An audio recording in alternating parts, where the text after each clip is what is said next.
প্রিয় শিক্ষার্থীবৃন্দ, আসসালামু আলাইকুম। আশা করি তোমরা সকলেই ভালো আছো। ফিনান্স ও ব্যাংকিং অনলাইন ক্লাসে তোমাদের সকলকে স্বাগত। আজকে আমরা ফিনান্স ও ব্যাংকিংয়ের ঝুঁকি ও অনিশ্চয়তা অধ্যায়টি নিয়ে আলোচনা করব। এই অধ্যায় থেকে আমরা সকল বোর্ড 2018 এর সৃজনশীল প্রশ্নটির সমাধান করব। তো তার আগে আমরা দেখে নিই সকল বোর্ড 2018-তে কী বলা আছে। মিস্টার সাফওয়ান 5 বছর আগে ডুয়েল নামক একটি প্রকল্পে অর্থ বিনিয়োগ করেন। প্রকল্পটি থেকে গত 5 বছরে প্রাপ্ত আয়ের হার নিম্নরূপ। প্রথম বছর আয়ের হার 10%, দ্বিতীয় বছর 10%, তৃতীয় বছর 14%, চতুর্থ বছর 16%, পঞ্চম বছর 20%।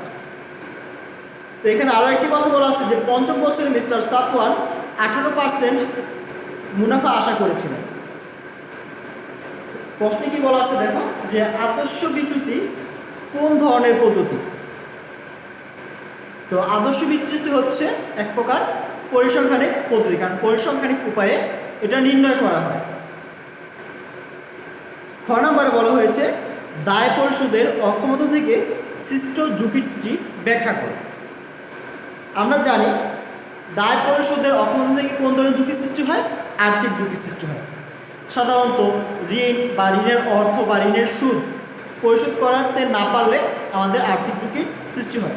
তো এই ঋণ হচ্ছে আমাদের এক প্রকার দায়, তাই দায় পরিশোধের অক্ষমতা থেকে আমাদের আর্থিক ঝুঁকির সৃষ্টি হয়। সাধারণত নির্দিষ্ট মেয়াদ শেষে ঋণের সুদ বা সুদসহ ঋণের অর্থ যদি ফেরত দেওয়া না হয় তাহলে সেক্ষেত্রে আমাদের আর্থিক ঝুঁকির সৃষ্টি হবে, আর এর ফলে ব্যবসায়টি দেউলিয়া ও ঘোষিত হতে পারে। বর্ণম প্রশ্নে বলা হয়েছে মিস্টার সাফওয়ানের ডুয়েল প্রকল্পটির আদর্শ বিচ্যুতি নির্ণয় করুন। তাহলে এখন আমরা গাণিতিকভাবে মিস্টার সাফওয়ানের ডুয়েল প্রকল্পের আদর্শ বিচ্যুতি নির্ণয় করব। এই পর্যায়ে আমরা ডুয়েল প্রকল্পের আদর্শ বিচ্যুতি নির্ণয় করব। তো এখানে দেখো আমাদের যে 5টি বছর দেওয়া আছে, আমরা বছরগুলো লিখেছি 1, 2, 3, 4, 5 এবং 5 বছরের আয়গুলো আমরা ধারাবাহিকভাবে লিখেছি। কত পার্সেন্ট? 10%, 10%, 14%, 16% এবং 20%। এখন আমাদের এই আয়গুলার যোগফল নির্ণয় করতে হবে। এই আয়গুলার আমরা যোগফল নির্ণয় করি। আমাদের 10 আর 10 20, 20 আর 10 30, 30 4 আর 6 10, 40, 50, 60, 70। আমাদের মোট যোগফল হয় 70%। এখন এই আয়ের যোগফলটাকে আমরা, যেহেতু আমাদের 5 বছরের আয়, তাহলে এটা আমরা 5 দ্বারা ভাগ করলে এটা গড় আয় পাবো। তাহলে 70কে যদি আমরা 5 দ্বারা ভাগ করি তাহলে আমাদের গড় আয় দাঁড়ায় 14%। তাহলে আমরা লিখি গড় আয় হচ্ছে 14%। এখন আমাদের এই গড় থেকে ব্যবধান তৈরি করতে হবে, গড় থেকে আয়ের ব্যবধান। তাহলে আমাদের প্রথমে আয় বিয়োগ গড়, গড় হচ্ছে কি আয় বিয়োগ গড়। তাহলে কি আয় হচ্ছে 10%, গড় হচ্ছে কত? 14। তাহলে আমরা যদি 10 থেকে 14 বিয়োগ করে থাকি কত? -4। ঠিক একইভাবে 10 বিয়োগ 14 থাকে কত? -4। এভাবে আমাদের সম্পূর্ণটা ফিল আপ করতে হবে। 14 থেকে 14 গুলো থাকে 0, 16 থেকে 14 গুলো থাকে 2 এবং 20 থেকে 14 গুলো থাকে 6। এখন আমাদের ব্যবধানের বর্গ নির্ণয় করতে হবে। আমাদের ব্যবধান কত? 4। যদি আমরা -4 কে যদি আমরা বর্গ করি তাহলে আমাদের বর্গ দাঁড়ায় 4 4 16, আর মাইনাসকে বর্গ করলে সেটা প্লাস হয়ে যায় 16। ঠিক একইভাবে 4 এর -4 এর বর্গ 16, 0 এর বর্গ 0, 2 এর বর্গ 4 এবং 6 এর বর্গ 6 6 36। এখন আমাদের এই ব্যবধানের বর্গের যোগফল নির্ণয় করতে হবে। ব্যবধানের বর্গের যোগফল, আমরা এখন এগুলোকে যোগ করব। যোগ করলে কত দাঁড়ায়? 34 আর 4 40, আর যেহেতু 16 16 32, 40 আর 32 দাঁড়ায় আমাদের 72। তাহলে আমরা লিখি 72। এখন আমাদের ব্যবধানের বর্গের গড় নির্ণয় করতে হবে। তাহলে কি বর্গের গড়, বর্গের গড় এটা সূত্রটা হচ্ছে যে যোগফল হচ্ছে যে কত? আমাদের 72, এটাকে ভাগ দিতে হবে n - 1। এখানে n হচ্ছে যে বছর সংখ্যা, আর বছর সংখ্যা হচ্ছে যে 5। তাহলে 5 থেকে 1 বিয়োগ করলে কত? 4। তাহলে 72কে আমাদের 4 দ্বারা ভাগ করতে হবে। তাহলে 72কে আমরা 4 দ্বারা ভাগ করে দেখি আমাদের ব্যবধানের বর্গের গড় কত হয়। তো দেখো আমাদের ব্যবধানের বর্গের গড় কত, 72 বিয়োগ কত দাঁড়ায়, 72 কে 4 দ্বারা ভাগ করলে আমাদের দাঁড়ায় 18%। এখন এই 18% যদি আমরা বর্গমূল করি তাহলে আমাদের আদর্শ বিচ্যুতি বের হয়ে যাবে। এখন এটাকে আমরা বর্গমূল করি, অতএব আদর্শ বিচ্যুতি সমান, অতএব আদর্শ বিচ্যুতি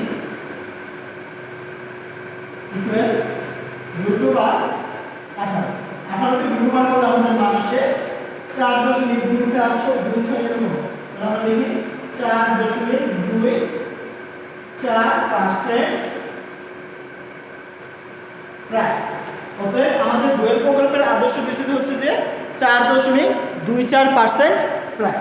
তাহলে আমরা এভাবে আদর্শ বিচ্যুতি নির্ণয় করে ঝুঁকি নির্ণয় করব। তো আমরা উদ্দীপকে দেখেছিলাম যে পঞ্চম বছরের মিস্টার সাফওয়ানের 18% মুনাফা প্রত্যাশা করেছিলেন, কিন্তু আমরা দেখেছি যে প্রকৃতপক্ষে পঞ্চম বছরে জনাব সাফওয়ানের 20% আয় হয়েছে। তো ঘ নং প্রশ্নে আমাদের বলা হয়েছে যে পঞ্চম বছরের প্রকৃত আয় 2% বৃদ্ধি পাওয়ায় ঝুঁকির অন্তর্ভুক্ত কিনা তোমার মতামত দেব। তাহলে পঞ্চম বছর যে 18% জায়গায় 20% মুনাফা হলো সেটা আমাদের ঝুঁকির অন্তর্ভুক্ত কিনা সেটা আমাদের বিবেচনা করতে হবে। তাহলে আমাদের প্রথম 4 বছরের আয় 10%, 14%, 10%, 14%, 16% যা ছিল তাই আছে, কিন্তু পঞ্চম বছরে যখন আমাদের আয় করতে হবে যে কত পার্সেন্ট, প্রত্যাশিত আয় 18%, সেই 18% অনুযায়ী আমাদের প্রতিষ্ঠানের ঝুঁকি এখন বিবেচনায় নিতে হবে। তাহলে সেই অনুযায়ী এখন আমরা আদর্শ বিচ্যুতি নির্ণয় করব। তাহলে আমরা এই প্রকল্পের আদর্শ বিচ্যুতি নির্ণয় করি। তাহলে এখানে আমাদের মোট যোগফল কত দাঁড়ায়, মোট যোগফল দাঁড়ায় 68%। এখন এটার গড় নির্ণয় করতে হবে, এই 68কে আমাদের 5 দ্বারা ভাগ করতে হবে। তাহলে আমরা 68কে 5 দ্বারা ভাগ করি, আমাদের আসে 13.6%। 13.6%। এখন আমাদের আয় থেকে গড়ের ব্যবধান করতে হবে, 10 বিয়োগ 13.6 থাকে কত, -3.6। ঠিক আছে, তাহলে 10 বিয়োগ 13.6 -3.6, 14 বিয়োগ 13.6 -0.4, 16 বিয়োগ 13.6 তাকে আমাদের 2.4 প্লাসে, সরি এটা প্লাসে হবে 0.4 প্লাসে হবে, কারণ 14 বড়। তারপর হচ্ছে যে 18 বিয়োগ 13.6 তারপর হচ্ছে যে আমাদের 4.4।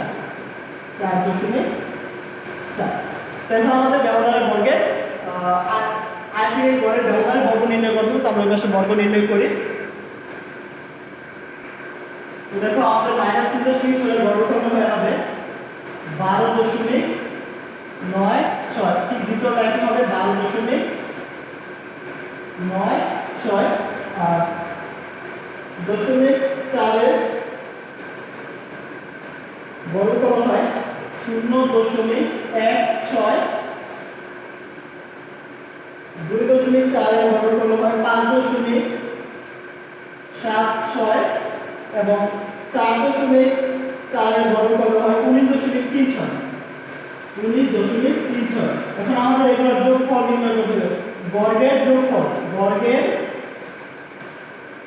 যোগফল। তাহলে আমরা এগুলো এখন যোগ করে দেখি কত হয়। তো আমাদের এগুলো যোগ করলে হয় 51.20। এখন আমাদের বর্গের গড় নির্ণয় করতে হবে, ব্যবধানের বর্গের গড়, ব্যবধানের বর্গের গড় সূত্রটা কি, বর্গের যোগফল n - 1। এখানে আমাদের যোগফল হচ্ছে 51.2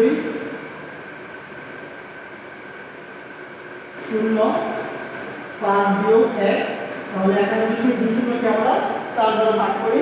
দেখি ভাগ করে মান আসে কত, আসে 12.8, 12.80। এখন এটাকে আমরা বর্গমূল করে আদর্শ বিচ্যুতি নির্ণয় করি। অতএব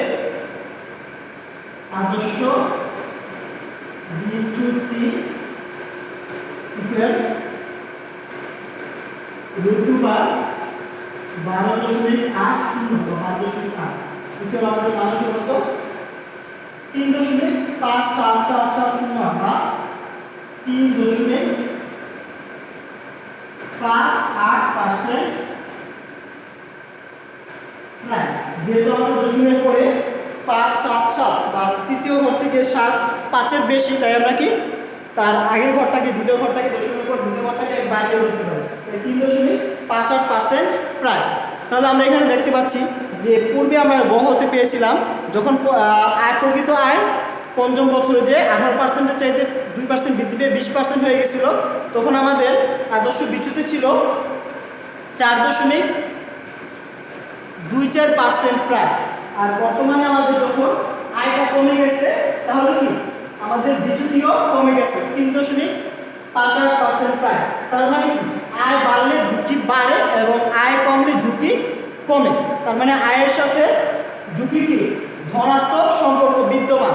তো এখানে আমাদের ঝুঁকি বেড়েছে কিনা সেই বিষয়ে জানতে চাইছিল যে পঞ্চম বছরের প্রত্যাশিত আয় 18%-এর বেড়ে 20% হয় ঝুঁকি সম্পর্কিত কিনা। তাহলে কি আমরা দেখতে পাচ্ছি যে অবশ্যই ঝুঁকি সম্পর্কিত। তো দেখো আমাদের প্রশ্ন করা হয়েছিল যে ডুয়েল প্রকল্পের আদর্শ বিচ্যুতি, ডুয়েল প্রকল্পের আয় 18% থেকে বেড়ে 20% হওয়ায় ঝুঁকি সম্পর্কিত অন্তর্ভুক্ত হয়েছিল কিনা। তো দেখো আমরা গহতে পেয়েছিলাম কি ডুয়েল প্রকল্পের আদর্শ বিচ্যুতি 4.24%, অর্থাৎ পঞ্চম বছরের প্রকৃত আয় 2% বৃদ্ধি না পেলে আমাদের বিচ্যুতি হতে কত, এই 3.58%, যা 4.24 থেকে 0.66% বেশি, তো কম। সুতরাং ডুয়েল প্রকল্পের আয় বৃদ্ধির সাথে সাথে ঝুঁকিও বৃদ্ধি পেয়েছে, অর্থাৎ ডুয়েল প্রকল্পের আয় বৃদ্ধি পাওয়া ঝুঁকি কি অন্তর্ভুক্ত। আমাদের এভাবে অবশ্যই সিদ্ধান্ত দিতে হবে। তো তোমাদের সবাইকে ধন্যবাদ। আসসালামু আলাইকুম।